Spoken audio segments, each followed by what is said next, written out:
Bien, mesdames et messieurs, chers Montluçonnais, chers amis, nous sommes à 17 jours du premier tour. Nous ressentons très fortement la dynamique qui s'est créée autour de notre liste et votre présence forte ce soir autour de nous en est la preuve marquante et nous nous excusons auprès de toutes celles et tous ceux qui n'ont pas pu trouver de place assise. Nous mesurons, nous ressentons le capital de sympathie, la volonté de changement autour du projet que nous portons. Mais attention, je ne veux pas plomber l'ambiance. Rappelons-nous 2008 et notre élan stoppé net au soir du premier tour. Le risque est toujours présent. La liste UMP va faire le plein de ses voix dès le premier tour, dès le 23 mars. Et toute abstention à gauche peut la faire passer arithmétiquement au-dessus de la barrière des 50%. Alors mobilisons-nous pour aller convaincre les électeurs hésitants qui ne mesurent pas suffisamment l'enjeu.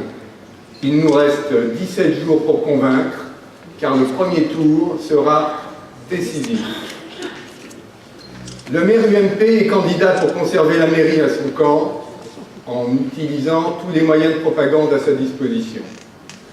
Et même s'il a modifié son discours depuis quelques jours, nous savons tous qu'il a prévu de passer la main en cas de réélection à un colistier imposé par l'appareil national de l'UMP.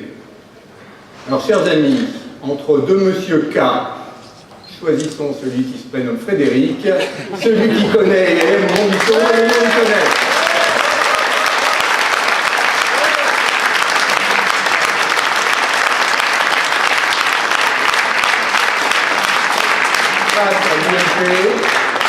Face à l'UMP, plusieurs listes se situent dans le camp du progrès, dont celle que j'ai l'honneur de conduire. Elles mènent toutes une campagne active et sérieuse auprès des citoyens, sans invective, sans débauchage, uniquement portée par un projet. Les électeurs de gauche, qui sont majoritaires, souhaitent l'union, et je veux dire les choses très clairement. Premièrement, l'alternance est possible et nécessaire à Montluçon. Deuxièmement, les électeurs doivent se mobiliser au premier tour et choisir la liste de leur choix. Je pense bien entendu que c'est autour de nous qu'il faut créer une dynamique forte.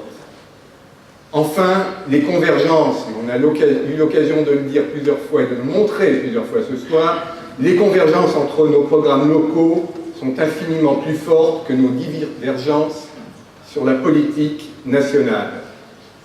En conséquence, je lance un appel au-delà de cette salle pour le rassemblement au soir du 23 mars, pour créer les conditions de la victoire au soir du second tour.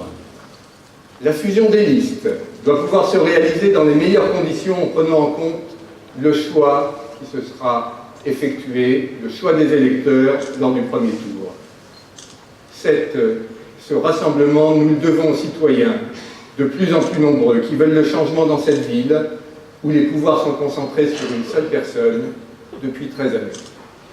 Alors il nous reste 17 jours pour convaincre, car le premier tour sera décisif. À vous tous, et au-delà de cette salle, à tous les citoyens qui veulent la victoire de la gauche, mobilisez-vous encore plus, car c'est maintenant que beaucoup d'électeurs se décident. Nous ne sommes pas là pour conquérir des avantages, nous ne sommes pas là pour conquérir des places, mais pour mener notre politique au service de tous, et plus encore pour notre jeunesse. Nous aimons cette ville. Nous voulons inverser la spirale du déclin. Nous voulons que la mairie redevienne ce qu'elle n'aurait jamais dû cesser d'être, c'est-à-dire la maison commune. Alors, chers amis, je compte sur vous.